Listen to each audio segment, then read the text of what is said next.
Hey heathens, YouTube user toshandtim responded to my Something from Nothing video, and I wanted to make a response to this. Now, we've had a couple of private messages back and forth, so we've kind of covered some of this already, but just for everyone else who saw his video, this is going to be my response on that, and I'll kind of clue you in on some of the other little things. You mentioned that creationists don't say something came out of nothing. You're right, they don't say that, but that is what you're saying. Okay, even though the words don't come out of your mouth, God had to poof something here at some point in time. Okay, because He did not make the earth out of the dust from the nebula of whatever. No, it's just poof, it's there. Where did it come from? You say it came out of God. Well, what do you mean by it came out of God? That looks like earth. It had to come from somewhere. So is it part of Him? You know, that's the only thing you say, which we've talked about, and that seems to be what you're trying to suggest now, that God is the universe, which is more of a deist God, but that's, you can make all kinds of different definitions. So anyhow, you said that you talked about evolution not attempting to explain, various things. It's not supposed to. See, evolution is only life is here, and now things are changing over time and create new species. That's what evolution is. It's not a biogenesis. It's not the Big Bang. It's not nuclear physics. It's just evolution. Okay, so it's separate things. So you have to keep that in mind when you're talking about this. You said that the only alternative to an all-powerful, ever-present being is nothing. No, it's not. What about a not quite so all-powerful being? What about a not so ever-present being? What if He's in one spot, He created the universe, and then went away? What about a all-powerful but not all-loving being? That kind of makes more sense, doesn't it? Seeing all the crap that we have to go through. So no, there's multiple alternatives. We could be in the, we could be the matter left over after a creature of size that we can't even fathom because of its enormity, and we're just riding around, and the puff of the flatulence that He let out. We don't know. There's who knows? We don't know. But you say I don't know is not a sufficient answer. You're wrong.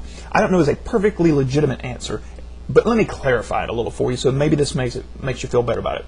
It's I don't know, but we're working on it. If you go, why is the sky blue? And the Bible says, oh, it's because there's water above the firmament. Oh, well, that must be it. Or you can go, I don't know. I think it may be just, the way that the light waves and blah, blah, blah, reflection from the water, whatever. God's angry, He's created a storm. No, actually it's just when a warm front and a cold front collide and it creates condensation. If you just go, God did it, you quit looking for answers. If you go, I don't know, let me find out. Now you're learning. God did it, no learning. I don't know, let me find out. We're working on it. Now you're learning.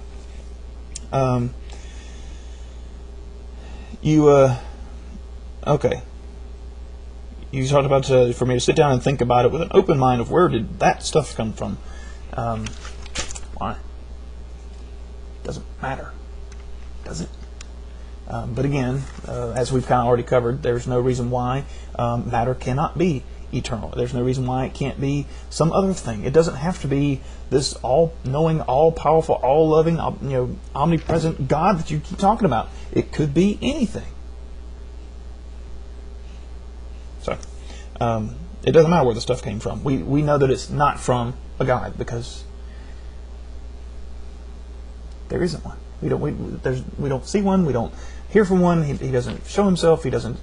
It's why worry about something that you have absolutely zero evidence for. So anyway, so I talked about that.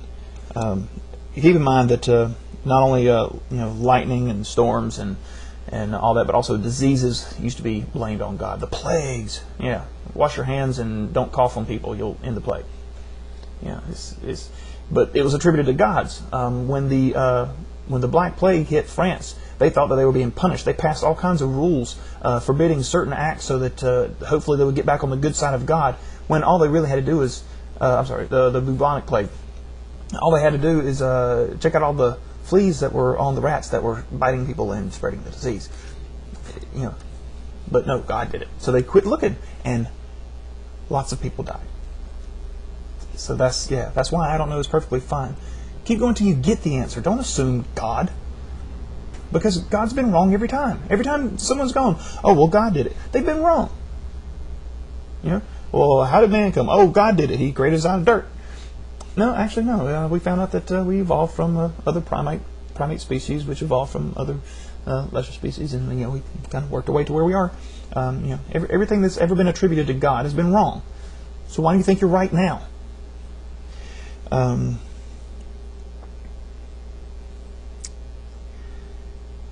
You said that God is more. The idea of God being more logical than I don't know. Again, I've given you all the reasons why I don't know is perfectly fine. But how exactly is God logical? When, again, every other God ever presented has been proven wrong. You don't believe in any of them, but you believe yours is right. How is that more logical? This thing that you have no proof for, how is that more logical than just going, I don't know, let me think about it. Who's winning the debate? You offered zero proof, so it's not you. And then you boldly tell me to stop debating creationism. No.